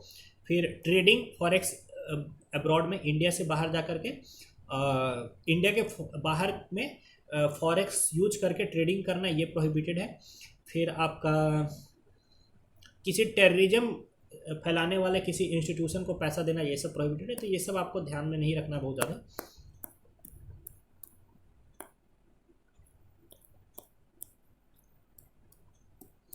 ये दोस्तों लास्ट टू लास्ट आर्टिकल्स हम लोग देख रहे हैं। तो एक है क्या, credit rating agencies. Credit rating agencies आपका क्रेडिट स्कोर बताती है। आप ऐसे समझ लीजिए कि आप लोन लेते हैं, आपने मेरे से 100 रुपये लिया और चुकाया ही नहीं, फिर दूसरे के पास चले गए 100 रुपये लेने के लिए, फिर चुकाया ही नहीं, तो तीसरे के पास जब आप 100 रुपये लेने जाएंगे तो मैं उसको बोल दूंगा कि देख भाई ये पैसा लेता लेकिन चुकाता नहीं है, तो आपका क्रेडिट स्कोर हो गया, बिगड़ गया और आपको अब 1 भी रुपये मार्केट से नहीं मिलेगा, ठीक है। लेकिन आपने 100 रुपये लिया और तुरंत चुका दिया, आपने जो प्रॉमिस किया था टाइम, उतने टाइम के अंदर चुका दिया। आपने ये बोला था कि 100 रुपये दो ना, मैं 110 रुपये दूंगा, तो आपने 110 रुपये चुका दिया, तो आपका क्रेडिट स्कोर क्या हो गया, इंप्रूव हो गया। तो यही चीज़ें क्रेडिट स्कोर। क्रेडिट रेटिंग जो है दोस्तों प्राइवेट कंपनीज का भी करते हैं, इंडिविजुअल्स का भी करते हैं, इवन कंट्रीज का भी करते हैं, जिसको कि सोवरेन बोलते हैं, कंट्रीज का भी क्रेडिट रेटिंग करते हैं। यानी कि कोई देश अगर लोन लेता है तो वो चुका पाता है कि नहीं चुका पाता है, तो ये पता चलेगा उस कंट्री के क्रेडिट रेटिंग से, जिसको कि सोवरेन क्रेडिट रेटिंग बोलते हैं। तो सोवरेन क्रेडिट रेटिंग करती है दोस्तों ये सारे इंस्टीट्यूशंस। इसमें है एक आपका है मूडीज है, फिर आपका है स्टैंडर्ड्स एंड पुअर है और फिच है। ये 3 बहुत अहम है। और क्रेडिट स्कोर अलग अलग है, जैसे AAA है तो ये बहुत अच्छा स्कोर है, फिर AA है तो वो उससे थोड़ा बुरा स्कोर है, फिर A है तो ये चलो ठीक ठाक स्कोर है, BBB जो है वो और उससे कम है। तो BBB तक का जो स्कोर है ना दोस्तों वो इन्वेस्टमेंट ग्रेड होता है। यानी BBB अगर किसी कंट्री का स्कोर है तो वहाँ तक जा करके आप उसमें इन्वेस्टमेंट कर सकते हैं। अगर इससे लो स्कोर है दोस्तों तो वो कंट्री आपका पैसा डुबा सकती है। तो ऐसे जगह में इन्वेस्टमेंट क्या हो जाएगा, काफ़ी रिस्की हो जाएगा। बस ये आपको ध्यान में रखना है। तो role of credit rating agencies क्या क्या है दोस्तों, तो ये इन्वेस्टर को इन्फॉर्म करती है। फिर क्या करती है किसी भी एंटिटी को बोलती है कि तुम टाइम पे करो। अगर कोई कंट्री टाइम पे करता है तो उससे क्या होगा, उसका क्रेडिट स्कोर इंप्रूव करेगा। तो कोई भी कंट्री चाहेगी ना भाई कि हमारा क्रेडिट स्कोर इंप्रूव करे ताकि मार्केट से हमको और भी लोन मिले। तो ये चीज़ ये फैसिलिटेट करती है। फिर देखिए ये इतना बता देती है कि कोई बोरोवर जो है कि क्या चांसेस है कि वो अपना लोन टाइमली पे करेगा, ये बता देती है। फिर कंट्रीज और इन्वेस्टर्स को फैसिलिटेट करती है प्रॉपर डिसीजन लेने में। तो ये सारी चीज़ें आपको जान लेना है दोस्तों।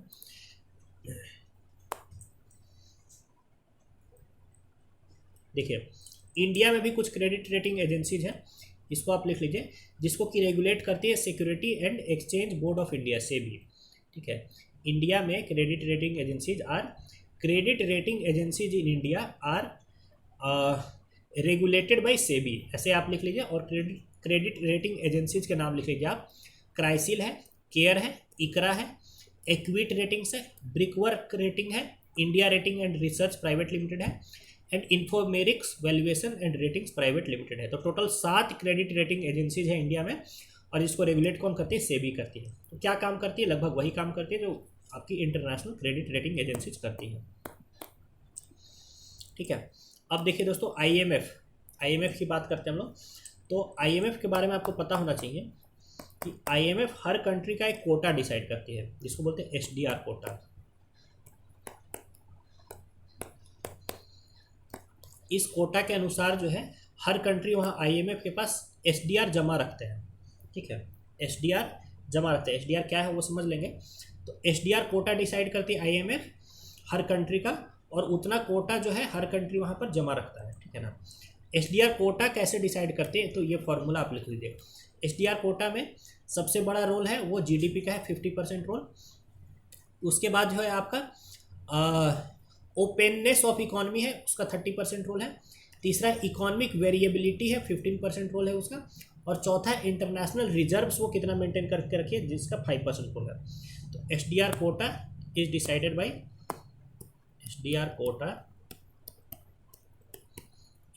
Bye GDP. ये चारों आप लिख लेंगे, ये इंपॉर्टेंट है। ठीक है ना। अब देखिए वोटिंग पावर जो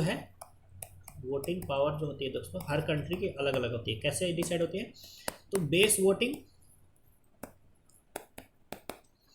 वोटिंग हर कंट्री की बराबर है, और प्लस एसडीआर कोटा। तो बेस वोटिंग तो हर कंट्री की बराबर है, लेकिन एसडीआर कोटा चूंकि हर कंट्री का अलग अलग है, इसलिए हर कंट्री की वोटिंग पावर भी क्या है? अलग अलग है।